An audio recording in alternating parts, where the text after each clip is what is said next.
Happy Merry Holidays, everybody. Whatever it is you celebrate this year, it's gift-giving season. And if you're looking to gift a Nintendo Switch game to your kid or your mom or your husband or your wife or your grandma or whoever, I've got you covered. And this isn't a tier list of my favorite games or these games are better than these games. It is quite literally a buying guide. Games I would recommend this holiday season. Games that came out this year, the hottest, most exciting titles, and then which games you should stay away from. A couple of small things to note before we get started. One, this is just physical games that you will find on the shelf at GameStop or Target while you're shopping this holiday season. I even went to GameStop and Target and took a bunch of videos and photos to see what was out there so I could make sure that my list is as concise as it can be with what is actually out there right now. I'm not diving into the digital shop on the Nintendo Switch to recommend any games there, but I can't recommend enough while you're out there at the GameStop. If you see any eShop cards and you want to buy little Timmy or Jimmy some eShop credits so they can spend it on their own Switch, that's not a bad idea. A lot of games do only release digitally, or games they might already have and love get DLC, like for Pokemon. So here's how it's gonna work. I break the categories down into prices first. You have your $50 to $60 full price games, your $30 to $40 mid-range games, and then your $10 to $20 stocking stuffer games. And from there, I split it down into 3 more categories. Must-buy games, your maybe games. These are games that might have come out this year, but they're more niche, or there's some variables we'll have to talk about before I can recommend it for sure. And then the avoid, which speaks for itself, and I'll explain everything as we go. Okay, but first, let's talk about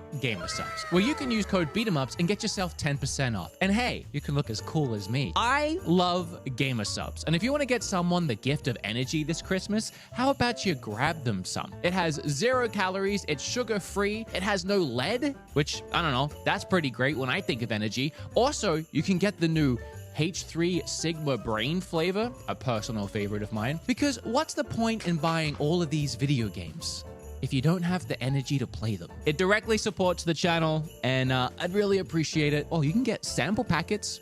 If you want to try a flavor, they come with most of the shaker cups. What's with the lunchbox there, buddy? Oh, this old thing? Well, I can't show you what's in it yet, but if you could see that, you'd be very excited. Grab some. Thank you. Okay.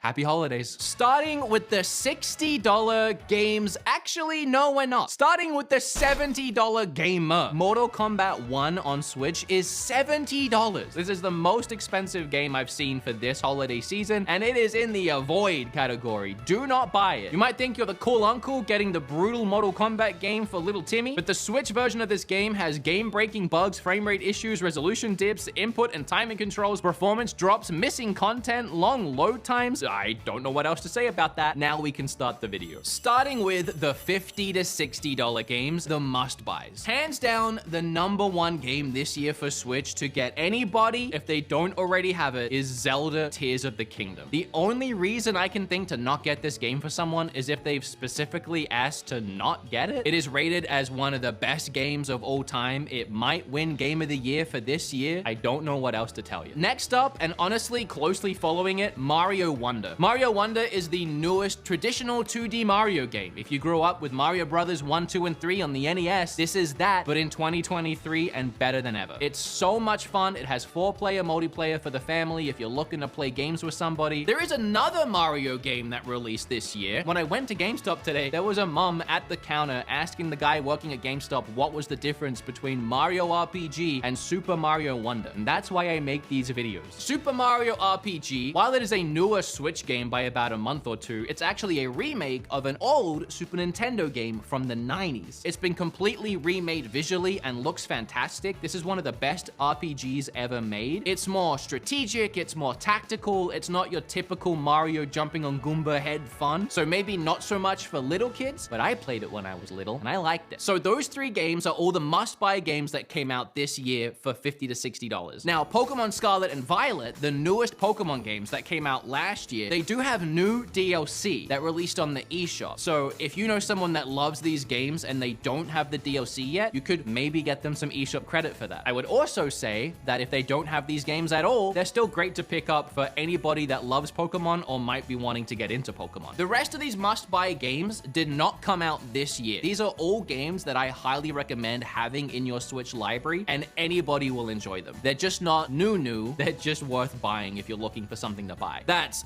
Zelda Breath of the Wild, which is the game before Tears of the Kingdom. So don't get them mixed up. And if somebody doesn't have either game, I would start by getting Breath of the Wild because it's the first one. Pokemon Legends Arceus. If you're looking for another Pokemon game to get somebody that already loves Scarlet and Violet, Arceus is a completely different kind of Pokemon game and a really grand adventure that I can't recommend enough. Kirby Forgotten Land is still awesome. It came out last year and is one of the best action platformers, and I think the best Kirby. Splatoon 3 is always great. Just make sure you don't get Splatoon 2. If your kid likes shooting games, but you're worried about the mature nature of those, Splatoon 3 is a kid-friendly shooter. Plays a squid and you shoot ink. Xenoblade 3 also got a bunch of digital DLC this year, and I can't recommend Xenoblade 3 enough in general. It's so good. Monster Hunter Rise, if you're gonna buy this, buy the Sunbreak Physical Edition, which has the DLC included in it. Metroid Dread can be a little spooky, but it's also very worth buying. Mario Party Superstars. Do not get it confused with Super Mario Party. There are two Mario Parties on the Switch. I always recommend Superstars because it's so much fun to play with friends or family. I literally had friends over last night and they all wanted to play Mario Superstars. And then just the staple games that you can buy anybody and they will most likely love it. So check their Switch library, and if they don't have Super Mario 3D World and Bowser's Fury, Mario Odyssey, Super Smash Brothers, Animal Crossing, and I can't stress Animal Crossing enough for any kind of gamer, Luigi's Mansion 3, and then Mario Kart 8 Deluxe is the best-selling game on Switch for a reason. It's Mario Kart. That is all, in my opinion, the must-buy games if you're gonna be reaching in your pocket and spending $60. But here are the maybe games. So many of these are not only really worth buying, but there's a better than good chance that whoever you're buying for doesn't have one of these. They also can be very niche, and I'll do my best to explain that as we go. So this is the $50 to $60 maybe games. Starting with Sonic Superstars. This game is supposed to be $60, but I've already seen it on sale for about $30, and I think that's an incredible price. This game is a ton of fun. You can play with up to 4 players in this Sonic title, and in the same way that Mario Wonder is like old school Mario, this is like old school Sonic. Pikmin had a new game released this year, Pikmin 4, and also Pikmin 1 and 2, the old GameCube games, came to Switch as well. There's a good chance if you're looking at buying this, it's because somebody asked for it, but if you just don't know what to get the person you're buying for, and they already have all the other games I've mentioned, I think it's worth taking a gamble on Pikmin 4. I had so much fun with it. It's a little micromanaging game where you play as small little critters in a garden, very cutesy and cozy, and at times it's terrifying. Probably the one and only time you'll hear me talk about Hogwarts Legacy on the channel. It's just a topic I want to steer clear from, but in the nature of what I'm doing here, it's on the shelf this holiday season. Let's talk about it. It's $60, and it is the full Hogwarts Legacy game that released everywhere else but crammed onto the Switch. I've been playing it because I wanted to see if it was a terrible port I could make fun of. Turns out it's actually really solid, and I do feel like I'm getting the full experience on the go. One of the games I actually saw in Target today when I went, and I forgot was getting a physical this year, Red Dead Redemption. It is the entire first Red Dead Redemption game with the Undead Nightmare DLC packed into it, and it looks and plays incredible on the Switch. This is one of the best games of all time. You're just gonna have to figure out if the person you're buying for has already played this game back in the day, because it is kind of old now, but honestly, they might want to play it again. It's really good. May have slipped you by, but Borderlands 3, the Ultimate Edition, released on Switch this year and has a physical. I was very skeptical about how this was going to run on Switch, and while just like Harry Potter, it's a little uglier than everywhere else, it runs surprisingly great. Oh, and don't mix that game up with New Tales from the Borderlands, which is a kind of like a playable movie style version of a Borderlands game. I actually kind of like it, and it is only $20, but it's not Borderlands 3. To be honest, I'm kind of mixed on this one, and that's Dreamlight Valley Cozy Edition. Got a physical release. It's $50 full price. My issue is it's a digital only code in the box, which means you're spending $50 and you're not actually getting the game. And if you just go to the eShop and buy this digitally, you can get the base version for only